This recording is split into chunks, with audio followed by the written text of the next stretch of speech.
The most wonderful thing about winter?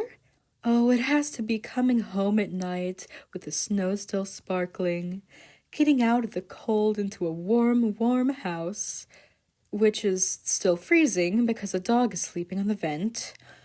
Ah, well, that is what fire magic is for. Whoa, you do that to a dog? Leave. I want to knit something for all of my friends. Thin muffs for Undine, a tail warmer for Elphys, a horribly ugly sweater for Sans, mittens for Papyrus, that I suppose he can just wear over his gloves.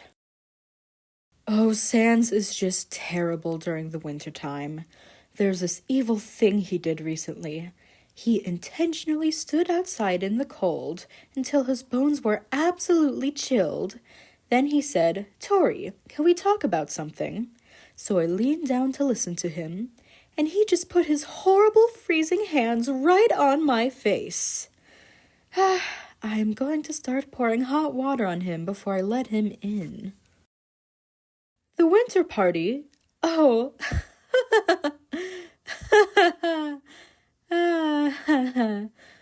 We will not discuss this.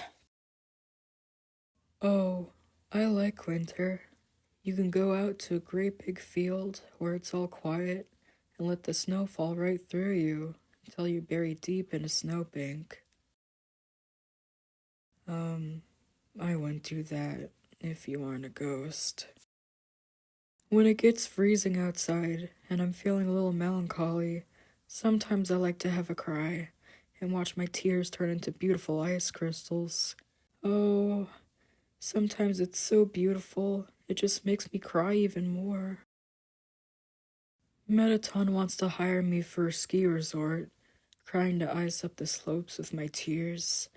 Oh, I always wanted to do that. Winter? Now that's my time of year. As in, it's essentially default to me. So it doesn't really excite me that much. But this year was very special. We were able to put on a big holiday celebration for all our friends. All sorts of people came to the party bearing gifts. For example, Undine and Elphys brought a pair of treats. Undine brought a container of her famous spaghetti, which, when it was opened, seemed to only contain flames, and Elphys brought a cookie tin containing a small fire extinguisher to wash it down with. Much merriment was had, gathered around the television, watching seasonal specials like Metaton Saves Santa Claus and Metaton the Red-Nosed Reindeer. I noticed Asgore getting teary as he watched. He must have been stunned by the raw emotional beauty of the 30-minute-long dance party in the middle of every movie. As the night progressed, Miss Toriel got very rowdy. I think she had too much eggnog. She started drawing hair on my brother's head with a marker and singing holiday songs very loud, but replacing the lyrics with cursed words. She kept trying to get Elphys to sing with her, holding her little yellow arms and waving them back and forth. We ended up locking her in the garage, where she fell asleep. She looked kind of bad just lying there, so I put a cloth over her and some candelabras on top to make her match the decor. At the end of the night, Sans was curled up on the couch, sleeping in his clothes, as usual. "Come on, Sans, you don't even have a blanket. It's dishonorable to sleep without a blanket." But he didn't hear me, so I had to put a blanket on him myself. Sigh, pathetic, isn't it? A grown man getting tucked in, without even telling me a bedtime story. What a mess. Bottles and confetti everywhere, broken eggs and spears on the floor. One of Metaton's legs lost in the confusion. Sans had better help me clean this. I had half a mind to wake him up. But seeing Sans sleeping so soundly made me think. He never said so, but I think he was happy to celebrate the holidays with so many friends. I can't remember the last time he was able to do that. Maybe after a day like this, he was having a nice dream. So we let him sleep. But he better not expect me to clean up by myself next time. That good dream was my present to him. Went to school, huh? Well, that's putting it mildly. This winter, Papyrus threw a holiday party for everyone. He pretty much set up everything himself. Honestly, I'm pretty proud of him. All I helped him with was demoting the food. So I removed the bones, put in the cake, the salsa, the guac dip, the punch, the...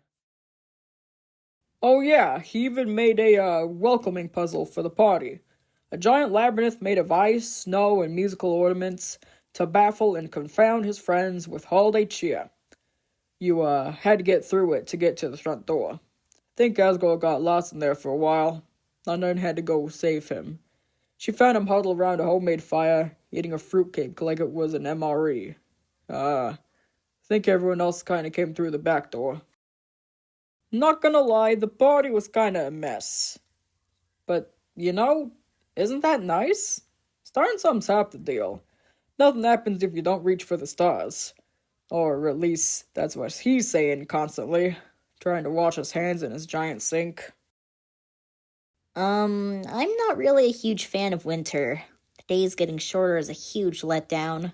Plus, when I get cold, I tend to, start moving and talking in slow motion.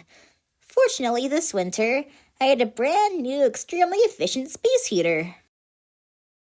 I made a nice space to put the heater in, too.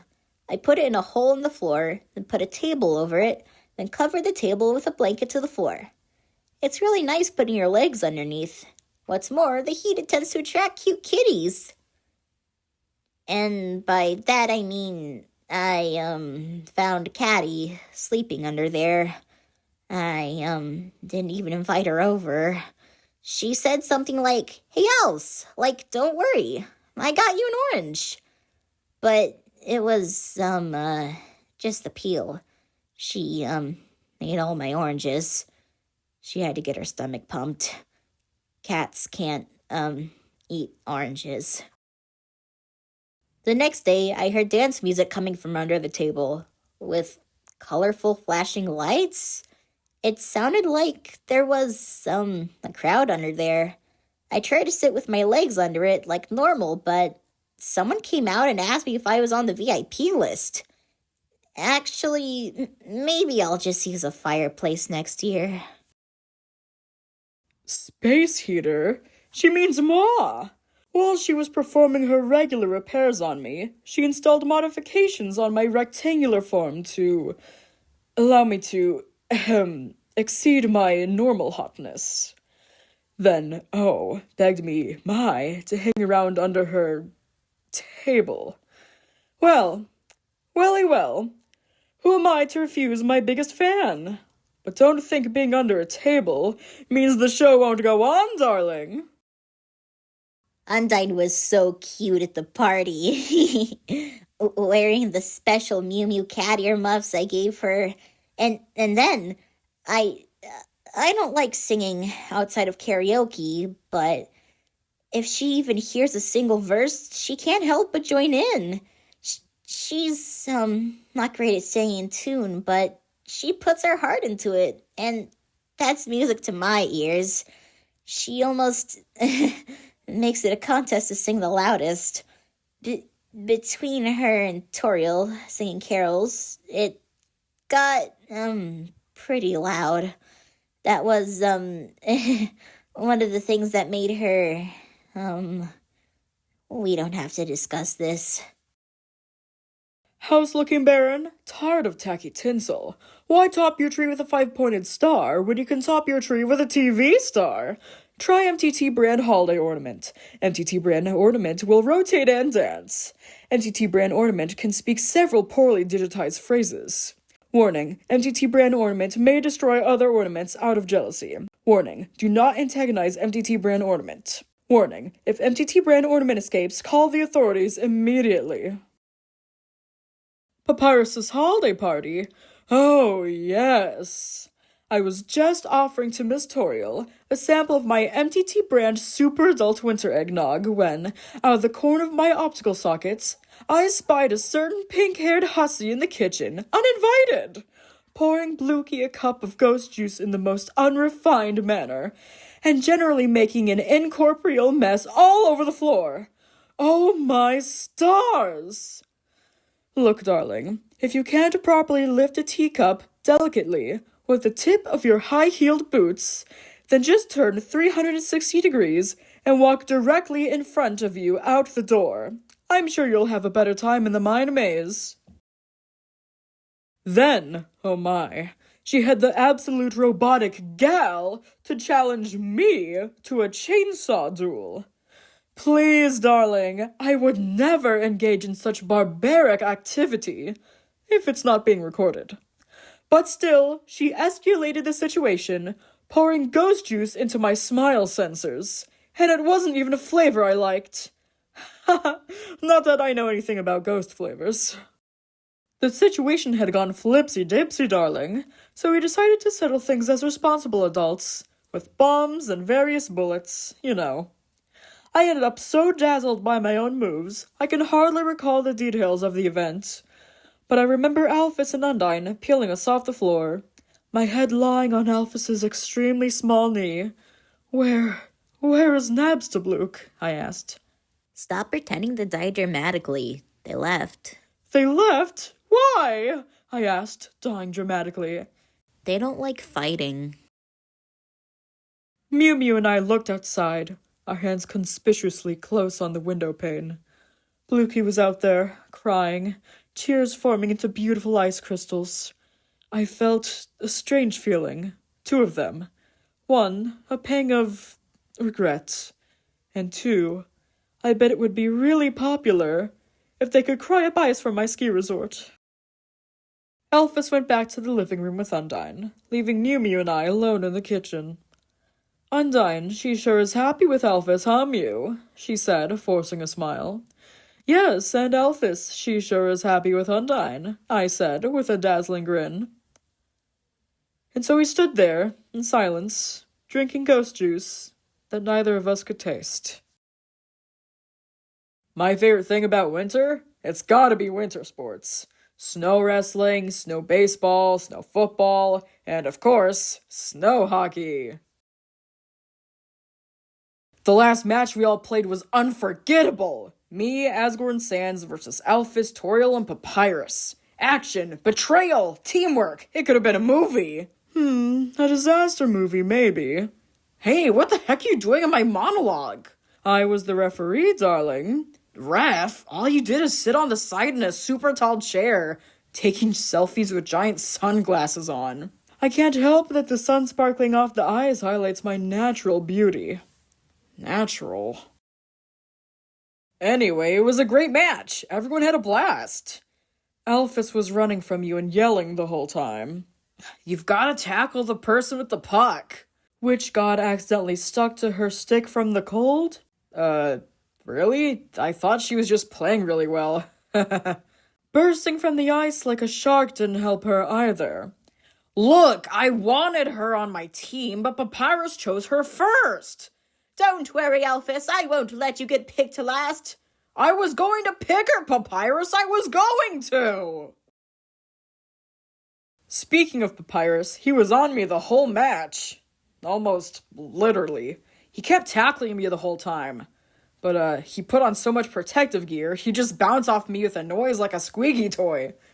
When he did get the puck, he just passed it back to Alphys. Except for once, when he passed it to Sans, because he forgot they weren't on the same team. Sans gave it back, though. Sans! That's right, I was playing with a handicap too, you know. My teammates were barely playing. Toriel and Sans just stood at the center of the ice, slapping their hockey sticks together over and over and saying stuff like, "Is this how you play? Is this how you play?" while pretending not to understand the rules.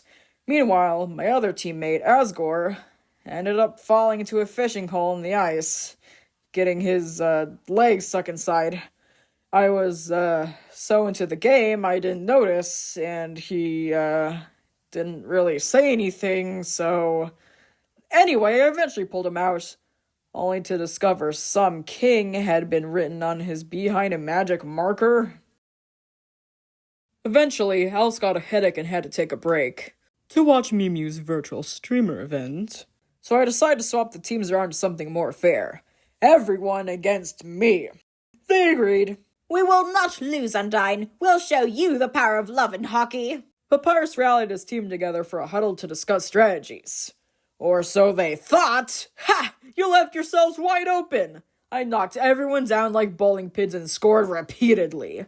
The game timer reached the 3/4 point in a flash. Ha ha ha! 77 points to 0. You thought you could win? I laughed in everyone's face individually while flexing. Then Papyrus looked dejected. The power of love wasn't enough. Damn it! Papyrus! I went too far. I was about to apologize to him when suddenly Sand scored a goal behind me. Then he went over to Helphus, humming, and did some kind of finger-pointy arm-crossy dance. Elphus pushed him away and told him to stop being cringe culture. Then Papyrus had the puck. I was gonna steal it when Toriel tackled me from the side, letting him score. You've got guts, old lady. Though it wasn't too bad being pinned by something so fluffy. And so it kept going. Toriel tackling, the puck suddenly disappearing, Papyrus scoring, Sans dancing, Helphs and Asgore watching videos. Wait, even Elphus scored at one point. Elphus, I thought you weren't playing! I just wanted to know what it felt like. Finally, only a few minutes left in the match. 199. Bite your nails, bite your fins. It was all down to this as we squared off on the ice. Then a little white dog showed up and stole the puck. Nobody could catch the damn little thing. It ended up running in circles, jittering in and out of the goal, racking up hundreds of points. Eventually, it dropped the puck in front of Papyrus, wagging its tail, and I smashed it into the sky. The puck, I mean. The dog jumped after it, up into the light of the sun, and never came down. Our final score? 199 to 255. Winner, dog. How does that count? So nobody won? What the hell was the point of all that struggle? Everything seemed lost, until Toriel took out a thermos and poured everyone some warm alphabet soup. You know, relaxing on a snowy blanket next to the heater, drinking homemade soup together after a tough match, kinda makes you feel like everyone's a winner, right? Haha, psych! Screw that dog! I won! I totally won! Did you just call me the heater? Oh, I drank some too. Even though it passed through me, it was a little warm. But, best of all, there was a special message at the bottom of the alphabet soup. One that made me tear up. Is the lyrics to my favorite holiday song. Ooh. Golly, the best part about winter? Probably the beautiful white snow blanketing the ground, completely indistinguishable from the dust of your friends. Huh? What do I want this year? When you grow up, you stop wanting things for the holidays. Besides, even if you bought me, say, a bike, where would I even put it? And how would I even ride it? It'd be a complete waste of everybody's time. A red bike with a golden basket. It'd be completely useless. You hear me? Useless! This ribbon? Who cares who gave it to me? I haven't lost the right to be snug, have I?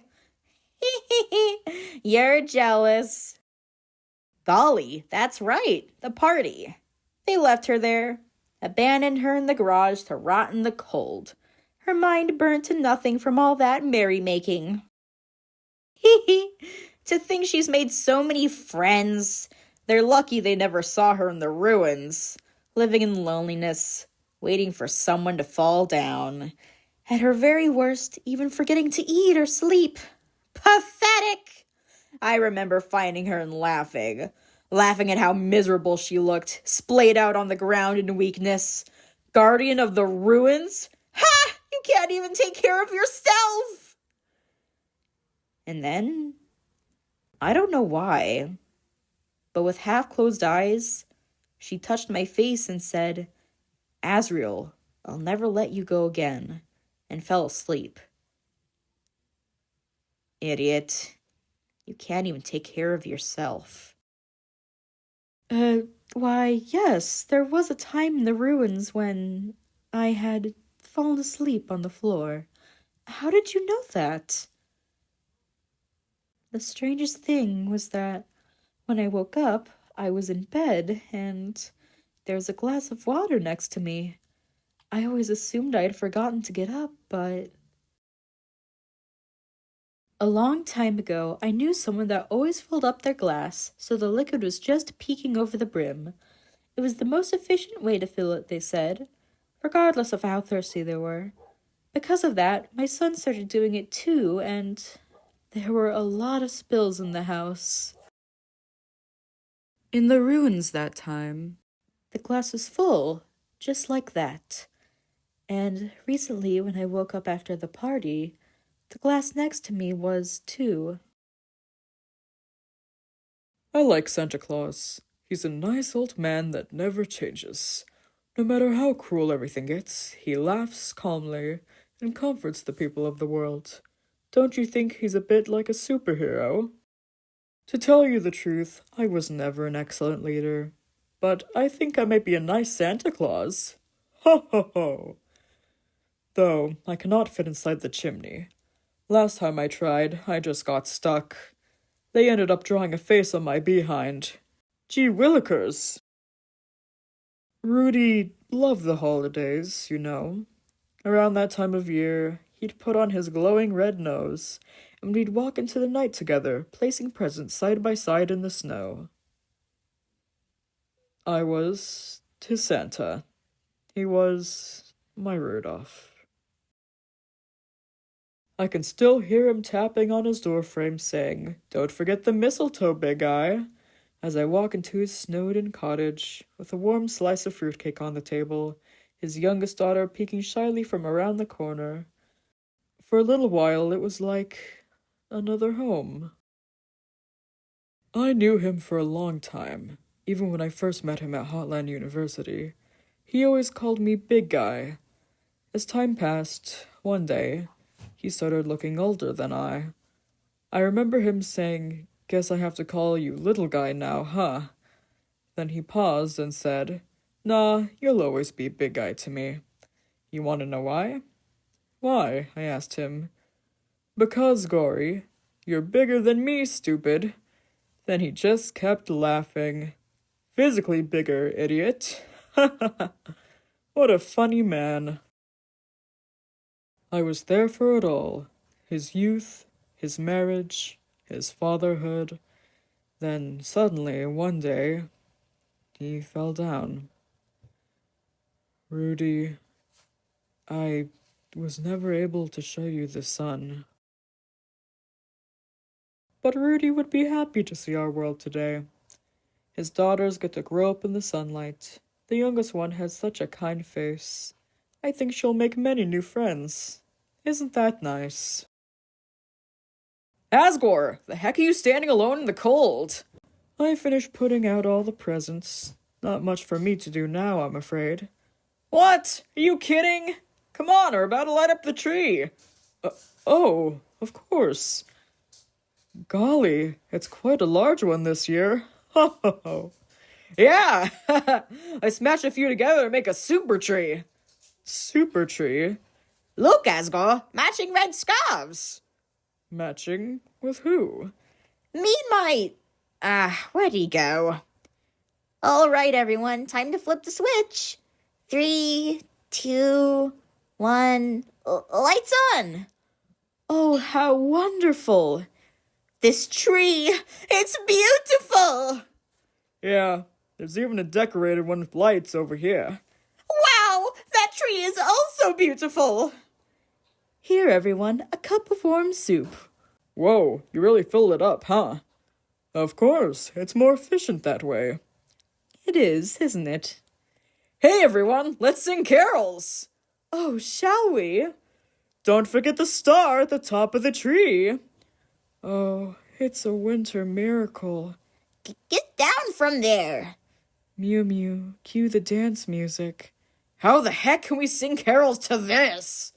No way to know if you don't try. Then, shall we? Not like you'd get the original lyrics right anyway.